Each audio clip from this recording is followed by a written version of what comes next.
সবসময় মটরশুঁটির কচুরি না খেয়ে একবার এভাবে মটরশুঁটির পরোটা বানিয়ে দেখুন। এটা খেতে এতটাই ভালো হয়, একদম অল্প সময়ের মধ্যে যেমন বানানো হয়ে যায়, খেতেও কিন্তু দুর্দান্ত হয়।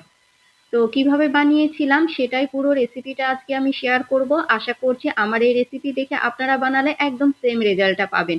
তো চলুন কিভাবে বানিয়েছিলাম সেটাই দেখাই। এখানে একটা মিক্সিং জারের মধ্যে আমি ওই 1 কাপ মতো মটরশুঁটি নিয়ে নিয়েছি। এটার মধ্যে দিয়ে দিলাম 3 থেকে 4টে মতো কাঁচা লঙ্কা। ওই 3টে মতো কাঁচা লঙ্কা দিলেও হবে। কয়েক টুকরো দিয়েছিলাম আদা, আর বেশ কিছুটা পরিমাণে দিয়েছিলাম ধনিয়া পাতা। মানে আপনাদের পরিমাণ বুঝে আপনারা দিয়ে দেবেন। আমি এখানে বেশ অনেকটা পরিমাণে ধনিয়া পাতা দিয়েছিলাম। আর দিয়ে দেব 2 টেবিল চামচ চিনি। এবার অল্প একটু পানি দিয়ে এটাকে খুব সুন্দর মতো করে পেস্ট করে নিতে হবে। একদম অল্প পরিমাণে দেবেন, পানির পরিমাণ যেন বেশি না হয়। খুব ভালো মতো পেস্ট করে আমি ওটাকে এক সাইডে রেখে দিয়েছি। এবার একটা বোলের মধ্যে নিয়ে নিলাম 2 কাপ মতো ময়দা। পরোটাটা আটা দিয়ে বানালেও হয়, কিন্তু ময়দা দিয়ে বানালে কিন্তু খেতে বেশি ভালো লাগে। তাই চেষ্টা করবেন এটা ময়দা দিয়ে বানানোর। তো সামান্য একটু লবণ দিয়ে দিলাম, মানে হাফ টেবিল চামচ লবণ দিয়ে খুব ভালো মতো মিশিয়ে নিয়েছি। এবার মটরশুঁটি যে পেস্টটা করে রেখেছিলাম সেটাই পুরোটা দিয়ে দেব। আপনারা দেখলে বুঝতে পারছেন যে আমি কিরকম ভাবে পেস্টটা করেছি। এইরকম করে মিহি করে কিন্তু পেস্টটা করে নিতে হবে। মিক্সিং জারটা মুছে নিয়ে এবার ময়দার সঙ্গে ফার্স্টেই কিন্তু পানি ছাড়া আমি যে পেস্টটা রেডি করে রেখেছিলাম সেটাই মাখিয়ে নেব ময়দার সঙ্গে। প্রথমেই কিন্তু পানিটা দিয়ে দেবেন না, ফার্স্টে কিন্তু এভাবে মটরশুঁটির পেস্টটা দিয়ে মানে ময়দাটা মেখে নিতে হবে। খুব ভালো মতো করে মেখে নিয়েছি। এবার অল্প অল্প উষ্ণ গরম পানি দিয়ে কিন্তু ময়দাটাকে মেখে নিতে হবে। পানির পরিমাণ বেশি লাগবে না, ওই হাফ কাপেরও কম কিন্তু আমার পানি লেগেছিল। তো অল্প অল্প উষ্ণ গরম পানি দিয়ে কিন্তু ময়দাটাকে খুব ভালো মতো মেখে নিতে হবে। লুচির ডো সবসময় একটু নরম করে মাখতে হয়, কিন্তু পরোটার ডোটা একটু চেষ্টা করবেন শক্ত করে মাখাতে।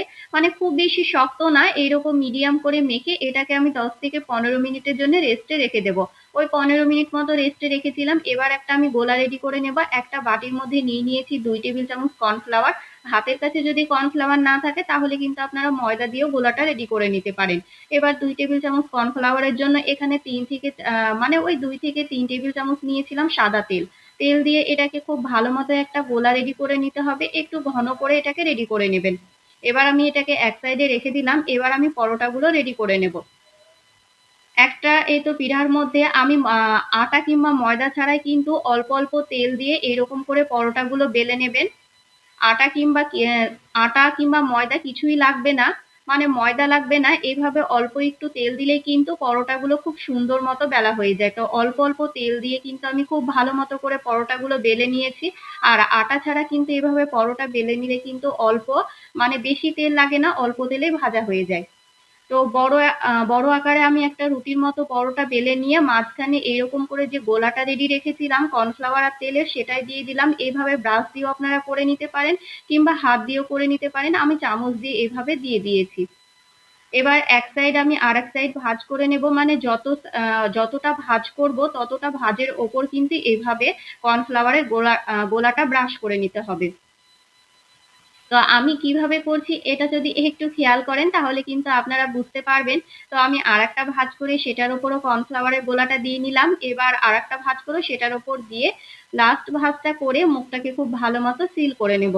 এভাবে আমি এক এক করে সমস্ত মানে পরোটার ডো গুলো রেডি করে নেব। ফার্স্টে কিন্তু আমি বেলে নেব না, ডোটাকে ফার্স্টে সবগুলো রেডি করে নিলে পরবর্তীতে পরোটা করতে খুব সুবিধা হয়। তো আমি এক এক করে সমস্ত পরোটাগুলো কিন্তু এভাবে রেডি করে নিয়েছিলাম, মানে ডোটাকে এভাবে রেডি করে নিয়েছিলাম। তো আপনাদের সুবিধার্থে আমি কিন্তু আরেকটা দেখিয়ে দিলাম। তো কিভাবে করছি সেটা কিন্তু আপনারা একটু খেয়াল করলে বুঝতে পারবেন। তো এক এক করে সমস্ত ডো গুলো কিন্তু আমি সেম ভাবে রেডি করে নিয়েছিলাম। এবার আমি পরোটাগুলো ভেজে নেব। তো সেম ভাবে কিন্তু আমি ময়দা ছাড়াই সামান্য একটু তেল ব্রাশ করে নিয়েছি। অল্প একটু তেল ব্রাশ করে নিলে কিন্তু সুন্দর মতো বেলা হয়ে যায়। তো অল্প একটু তেল ব্রাশ করে এই তো পরোটাগুলো 4 কোনা পরোটা করেছি। আপনারা চাইলে 3 কোনাও কিন্তু করে নিতে পারেন। তবে এই পরোটাটা 4 কোনা করলে কিন্তু খেতে বেশি ভালো লাগে, আর একটু দেখতেও ভালো লাগে, সুবিধাও হয়।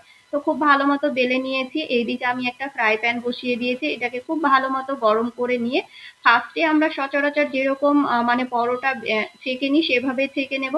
ফার্স্টে কিন্তু তেল দেব না, অল্প একটু ছেঁকে নিয়ে সামান্য একটু তেল দিয়ে কিন্তু পরোটাগুলোকে ভেজে নেব। মিডিয়াম টু হাই ফ্লেমে ভেজে নেবেন, তাহলে কিন্তু খুব সুন্দর মতো ভাজা হবে আর পরোটাগুলো দেখুন খুব ভালো মতো করে কিন্তু ফুলে ফেঁপে উঠবে। তো খুব সুন্দর মতো করে কিন্তু পরোটাগুলো আমি ভেজে নিয়েছিলাম, দেখতে যেমন সুন্দর হয়েছিল খেতেও কিন্তু অনেক ভালো হয়েছিল। তো এই পরোটাটা আপনারা যে কোনো আলুর দম কিংবা ছোলার তরকারির সঙ্গেও কিন্তু খেতে পারেন। এই তো এরকম লাল লাল করে ভেজে নেবেন। আমার কিন্তু এইরকম একটু লাল লাল করে ভেজে নিলে খেতে বেশি ভালো লাগে। তো এক এক করে সমস্ত পরোটাগুলো আমি সেম ভাবে ভেজে নিয়েছিলাম। দেখুন দেখতেই কতটা সুন্দর লাগছে না, খেতেও কিন্তু ভীষণ মজাদার হয়। তো মটরশুঁটির সিজন থাকতে থাকতে কিন্তু আপনারাও বাড়িতে এভাবে মটরশুঁটির পরোটা বানিয়ে নিতে পারেন। এই তো কয়েকটা পরোটা আমি বানিয়ে নিয়েছিলাম, আর কতটা সফট আর নরম হয়েছে আপনারা সেটা দেখলেই কিন্তু বুঝতে পারছেন, আর ভেতরের লেয়ার গুলোও কিন্তু খুব সুন্দর মতো বোঝা যাচ্ছে। তো রেসিপিটা কেমন লাগলো অবশ্যই কমেন্ট করে জানাবেন।